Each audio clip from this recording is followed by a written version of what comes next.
Hi, everybody. Welcome to WCAX. Sophia Thomas joins us today talking about some Vermont climate policy. Specifically, in about a month now, a month and a half, when the incoming administration comes in and things that could change. Kind of kick this whole conversation off, Sophia. You spoke to some people at Middlebury College, and they had said something interesting. It says there's not going to go backwards, it just won't go forward anymore. Kind of describe that for me. Well, that's kind of fingers crossed. They were saying, the best case scenario is that we remain in one place. Things are stagnant. Things could go backward, though, and they don't think things are going to go forward. Right. And the main thing that this professor from Middlebury told me was that, Trump's promise to roll back the Inflation Reduction Act, or at least make major cuts, would have impacts across, Vermont, but especially in the EV industry. So obviously Vermont is trying to bring in thousands more EVs over the next couple of years.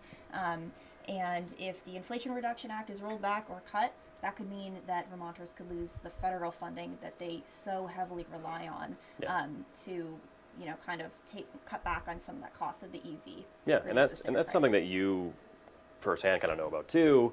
A lot of stories on EV chargers and the kind of the incentives to get them as well. But the other thing Vermont is especially familiar with, I guess more so unfortunately the last 2 summers, is disaster relief funding. How could that be impacted as well? Yeah, well, Trump has also made claims about potentially cutting back on FEMA relief, and so if that were to happen, obviously in Vermont, we've gotten millions from FEMA just in 2023 alone for that flooding, and we're seeking way more for this this year's events. So obviously, if FEMA funds were cut back, we would be in a real pickle. Yeah, absolutely. And then I guess my last point here is there's all on the state level. Moving forward into this session, there's changes to the clean heat standard and stuff like that. We have to definitely keep an eye on. Yeah, absolutely, and that that ties into the fact that Democrats do not have the supermajority anymore, and so that could definitely impact their ability to override Governor Scott's veto, which we know that he was pushing for this last session. So, lots to keep an eye on. Yeah, lots to keep an eye on, especially I know you especially, but Calvin. State level as well. He'll definitely be at the state of keep an eye on that. So we'll see how things shake out. Work cut out for him. Yeah, absolutely. We'll take a look at this. But Sophia, thanks for stopping by.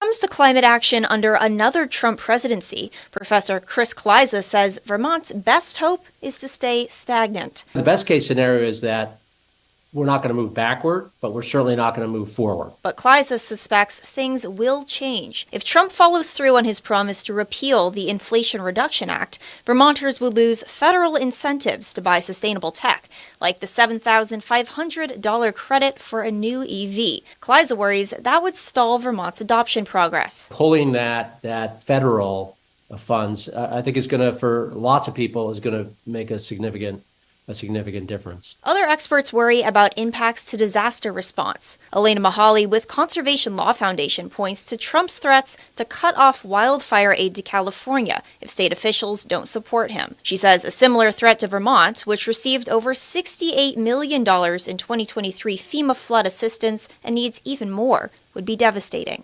I could certainly imagine a scenario where if there's something that Trump wants out of Vermont, he could use that as a lever. In the midst of potential setbacks, the two say it's critical to re-engage regionally to safeguard climate action progress across the Northeast. We're going to be fighting as hard as we can to prevent rollbacks and erosion of those important federal protections.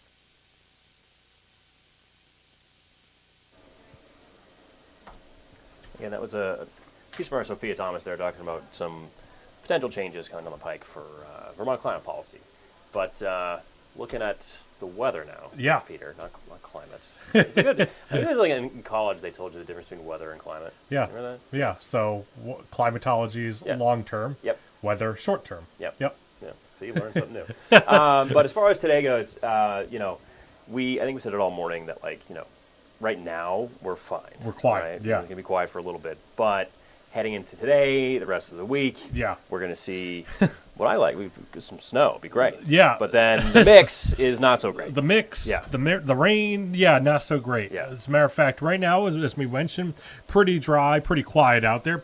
Maybe just a few light snow showers here and there. But you notice off to the west, out across western New York, just beginning to approach Syracuse, that rain out in that direction, that's going to begin to head our direction as we head towards later this afternoon and into the evening hours today. We do have a winter weather advisory up encompassing much of the area highlighted in that blue color, running from 1 o'clock this afternoon until 10 a.m. tomorrow morning. Again, covering much of the area with the exception of the broader Champlain Valley, because we are going to be talking about additional snowfall as well as potentially a little bit of freezing drizzle. So really through the rest of the first half of the day today, we are looking pretty quiet out there. Then as we head into the late afternoon, the early evening hours, we start to see snow showers begin to fly across the area. Snow fairly widespread here through the course of the evening commute, so about 5, 6 o'clock this evening. It does look like snow could be coming down at a moderate clip at times, and it could definitely slicken up area roadways here when it comes to your Monday evening commute. The snow begins to wrap up here as we head towards late tonight and into the early morning hours here on Tuesday.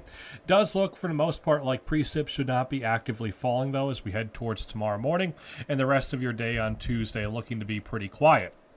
In terms of how much snow we're talking about, might as well say a widespread 1 to 3 inches of new snow. We have some locally higher amounts here and there possible. Some pockets could possibly pick up an additional 2 to 4. As we've also mentioned, the potential a little bit of icing out there. It's not looking like a ton of ice by any means, but as we know, it doesn't take all that much ice to potentially slicken up some of those area roadways, especially later this evening and into the first part of the overnight hours tonight. After that, we're going to keep an eye on another system as we head towards midweek. This one looks like it could be potentially bigger for rain heading our way into the day on Wednesday. So here's how that shapes up. Again, tomorrow looking quiet out there. Maybe a few rain showers as we head towards tomorrow evening. Otherwise, though, rain really begins to fill in here as we head towards Tuesday night and into your day on Wednesday. Waking up Wednesday morning to fairly widespread rain showers. Notice as we head towards the second half of the day Wednesday, though, we start to see the coverage and intensity really ramp up. Rain heavy at times here Wednesday afternoon and Wednesday evening before we start to see a little bit of a transition back over to snow here as we head towards Wednesday evening and Wednesday night. Does look like it should wrap up as a little bit of snow for all of us as we head towards Wednesday night before we're drier here as we head towards Thursday morning. In terms of how much rain we're talking about, it is looking like a fairly widespread 1 to 2 inches of new rain. You couple that with a little bit of snow melt, as well as the ground being frozen in a lot of locations, we could possibly be talking about a little bit of urban flooding, a little bit of possible minor river flooding here and there as well. So that's something that we're going to definitely want to keep an eye on here as we head through the next several days. Temperatures out there right now, starting off the day in the 20s and lower 30s out there. We climb another few degrees. Most of us are in the low to mid 30s here as we head into the afternoon hours today. Again, snow showers begin to make their arrival through the late afternoon and evening, and will probably have an impact here on your Monday evening commute. Snow, drizzle, and freezing drizzle begins to taper off here as we head into the night ahead. Most of us are drier as we head towards daybreak tomorrow morning. Overnight lows, they fall back into the upper 20s and lower 30s here. Into the rest of your day on Tuesday, most of the day will be spent primarily dry and quiet. Maybe a few rain showers as we head towards later tomorrow evening. Temperatures here for today going to be in the mid to upper 30s and a few lower 40s, especially off to the west here as we head into tomorrow afternoon. Now look at that 7-day forecast. So a pretty active start to the work week. Again, it starts off with that snow here as we head towards later this afternoon and evening. A brief transition over to some drizzle and freezing drizzle late this evening and tonight. That wraps up as we head into your day tomorrow.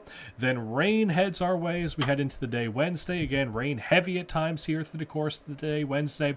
Before that wraps up as primarily snow Wednesday night and into the early morning hours on Thursday. Finally, here as we head towards the end of the work week and into the weekend, that's when we start to quiet things down a little bit, even a little bit of sunshine possible for Friday and Saturday. But between now and then, I got a good amount of stuff to talk about. Yeah, it's a schlop sandwich. Yeah, it really is. Yeah, definitely not a good one. And I think seeing all those icons together is definitely not good news for a lot of people. And of course, the flooding risk too. We'll keep a good eye on that. Yeah, we'll definitely be keeping an eye on that. Yeah. So hopefully the roads aren't too bad. Shout out to the plow drivers. Yep. And also to the sidewalk plow drivers. So I want to go by my house a couple days ago. It's like a fun job. I know. Yeah. Those are fun little cars. Yeah.